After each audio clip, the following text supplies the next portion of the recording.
ఎవరి నేల కూర్చొని వచ్చి మరి పెద్దలు మరి యాగంటి సుబ్బారావు గారు కళాభిమానంతో నన్ను ఆశీర్వదించి 100 రూపాయలు సమర్పించున్నారు.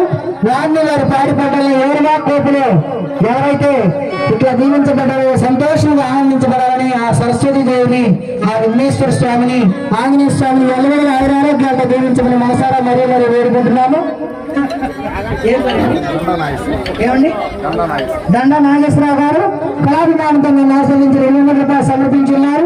వారిని వారి కుటుంబాన్ని ఆ భగవంతుడు ఎల్లవేళలా దీవించాలని ఆ విఘ్నేశ్వర స్వామి ఆంజనేయ స్వామి దీవించాలని మనసారా మరీ మరీ వేడుకుంటున్నాము. మరి ఆ మిట్టపాలెం గ్రామంలో రైతులందరూ కూడా అరకలు కట్టుకొని ఆ పొలాన్ని నూనెతో హలాన్ని చేత పట్టుకొని ఏ విధంగా వెళ్తున్నారో చూడండి. మా ఆచార్యుడి మిట్టపాలెం గ్రామం అంటే కళ్ళకు పుట్టినల్లు సరస్వతీ దేవి నిలయమైనటువంటి ఈ గ్రామం ఎంతో సంతోషముగా సుభిక్షముగా ఆనందంగా వర్ధిల్లాలని మనసారా కోరుకుంటూ మరి ఏ విధంగా చూడండి. మా ఆచార్యుడి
పలకరించింది ఆ రైతన్న గుర్తు తిన్నాడు.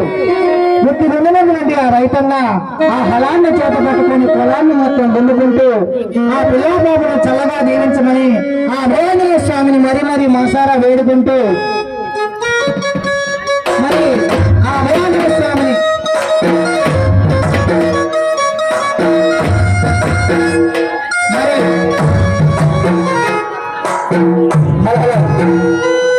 సుబ్బారావు గారు కళాభిమానంతో మరి నన్ను ఈ కిలారెడ్డి మానం గారిని జాజాయిని మరి అందరినీ ఆశీర్వదించి 100 రూపాయలు సమర్పించున్నారు. వారిని వారి కుటుంబాన్ని ఆ బంగారు తండ్రి వీరాంజనేయ స్వామి ఎల్లవేళ ఆరోగ్యాలతో పాడి పంటలతో చల్లగా జీవించాలని మనసారా మరీ మరి వేడుకుంటున్నాము. మరి ఈ మిట్టపాలెం గ్రామంలో రైతులందరూ కూడా అరకలు కట్టుకుని పొలాన్ని దున్నుకుంటూ ఆనందంగా ఉన్నటువంటి సమయంలో మరి మిటమిటలాడే మిట్టాజ్యాల ఎండ మరి ఇట్లా కాస్తా ఉన్నది. మరి ఆంజనేయ స్వామి దీవెనతో పొలాన్ని దున్నుకున్నటువంటి రైతు అలసలు చెంది ఆ పొలం గట్టున కూర్చొని సేవ జరుగుతున్న సమయంలో ఆ భార్య అన్నాన్ని తీసుకొచ్చాయా రా అంగిలి పొందుగాని చెప్పినప్పుడు ఆ భార్య భర్త కలిసి ఏ విధంగా ముద్దు ముచ్చట్లాడుకుంటున్నారు చూడండి మాత్రాచార్యుని.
ఆ భార్య చెబుతుంది, అయ్యా రైతంటే కలకాలం కష్టాలు పొందేవాడు తప్ప నష్టాన్ని పొందేవాడు తప్ప ఎక్కడ ఏమీ సంతోషం ఏమి లేదయ్యా.